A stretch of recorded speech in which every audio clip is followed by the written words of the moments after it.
Now, Obama's going to come back and he's going to say, oh, I'm moving to the center, just like, I told Clinton to do. And he's going to say, I'm not going to do it all through tax increases. I'm going to cut spending too. 50-50, spending cuts, tax increases. But that's totally illusory, because when you raise taxes, you screw up the economy. You retard economic growth. And your tax increase might lead, you think it might raise $1 trillion, but it only raises $500 billion because it slows down the economy. And then in the meantime, while you're cutting your discretionary spending, Department of Education, NASA, Defense Department, and EPA, that stuff, your economy slows down, so your unemployment compensation and your Medicaid payments and your food stamp payments and your welfare payments have to increase. Your entitlement spending eats up your savings. So between the lack of revenue because you're taxing a dying economy and the increase in entitlements because of the harm your tax increases do, it means you don't get any net revenue out of it. You don't balance the budget.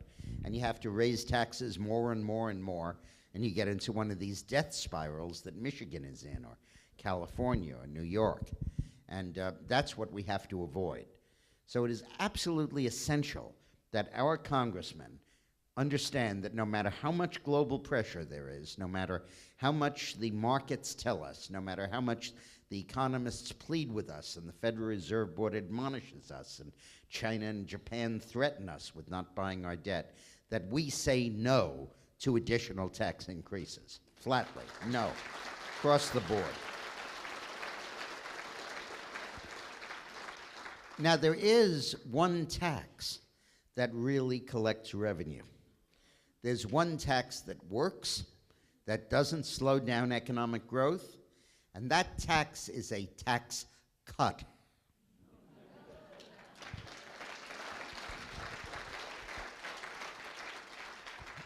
I remember how I would be sitting there with Clinton in the Oval Office working on cutting the budget so he could negotiate with Gingrich and Trent Lott.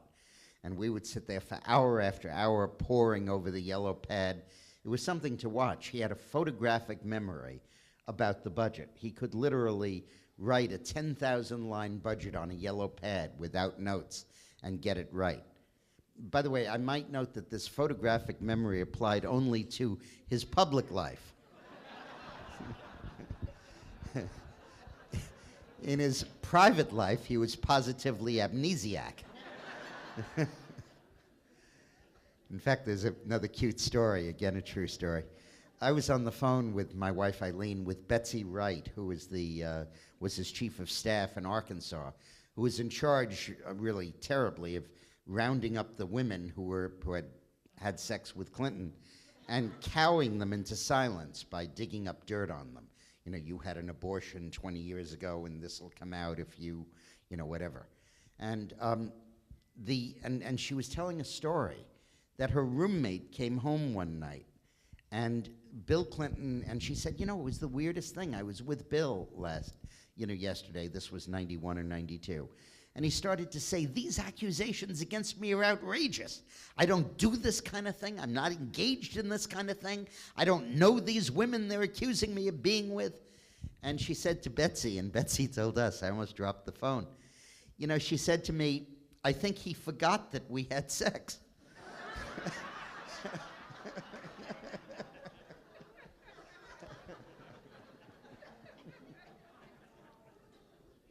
Slipped his mind. Anyway, so we were going through all of these spending cuts, and we implemented them, but they didn't do much. We were planning to balance the budget by 2005 with that stuff. And at the end of it, Gingrich said, why don't we cut the capital gains tax from 28 to 20? And Hillary opposed it, but I worked hard on it, and Bill endorsed it, and we did. And we were drowning in revenue because we got so much more money, they call it velocity, off all the transactions that happened at 20%, as opposed to everybody sitting on their money because you would take 28%. And the result was that we balanced that budget by 1998. So, and then when Bush cut taxes on the top 1% in 2001, the top 1% increased its share of taxes from 37% to 42% as he decreased the tax rates. They kicked in $100 billion a year extra in tax revenue because they were getting more economic growth at the lower rate than at the higher rate. So tax cuts and spending cuts and no tax increases. And we need some tough SOBs who will stand there and fight for that.